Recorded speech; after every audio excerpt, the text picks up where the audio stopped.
There is a study you need to know about.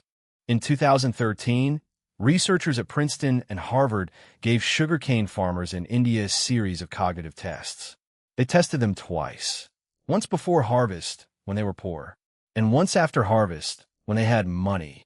Same farmers, same brains. Two completely different results. Before harvest, when money was scarce and stress was high, their cognitive scores dropped significantly. The equivalent of losing 13 IQ points. Not because they were less intelligent, because poverty was consuming their mental bandwidth. And this changes everything we think we know about why poor people stay poor.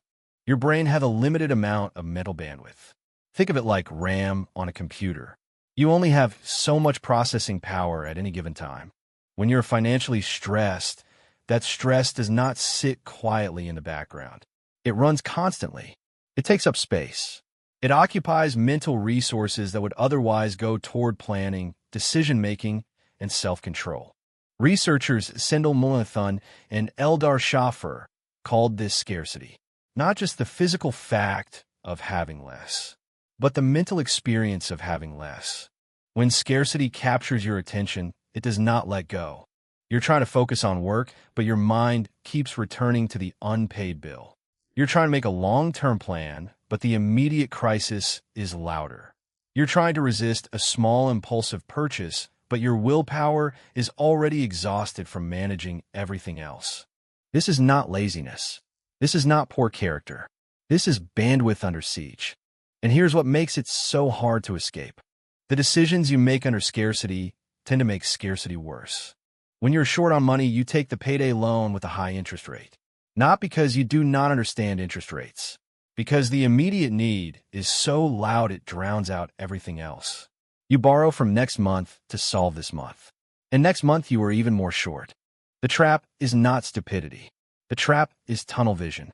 Scarcity creates a tunnel. Inside the tunnel, you can see the immediate problem clearly.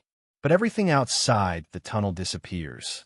The long-term plan, the savings account, the better option that takes 3 more days to access.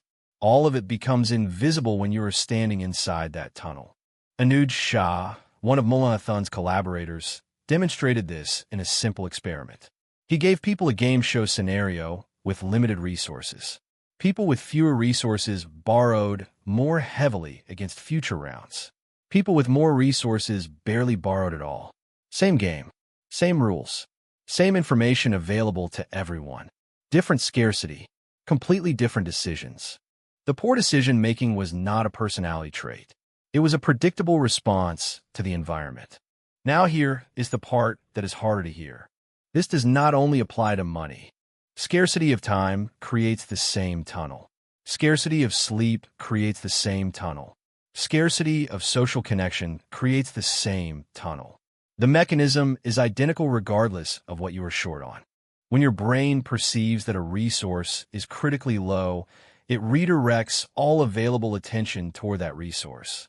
Everything else becomes noise, which means the advice most commonly given to people in poverty, budget better, plan ahead, make smarter choices, is advice that requires the exact cognitive resources that poverty is actively stripping away. It is like telling someone to run faster while standing on their chest. The intention is right. The understanding of the situation is completely wrong. So what actually helps? The first thing is removing decisions from moments of stress. Automatic savings transfers. Preset standing orders. Anything that takes a decision out of the hands of an exhausted mind and makes it automatic. Because the mind under scarcity cannot be trusted to make the optimal choice in real time. Not because it is defective, because it is overwhelmed. The second thing is reducing cognitive load wherever possible. Sleep. Removing small chronic stressors that seem trivial but drain bandwidth continuously. Research by Shaffer found that simply helping low-income individuals at complete tax forms reduce their mental load enough to measurably improve their financial decisions in the weeks that followed. The problem was never knowledge.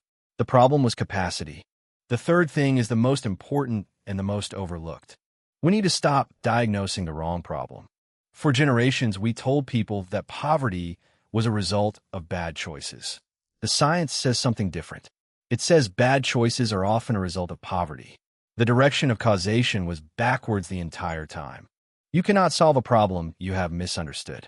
And once you understand that the real barrier is not character, not intelligence, not work ethic, but bandwidth, the path forward stops looking like a moral failing and starts looking like what it actually is. An engineering problem with engineering solutions. And engineering problems can be solved.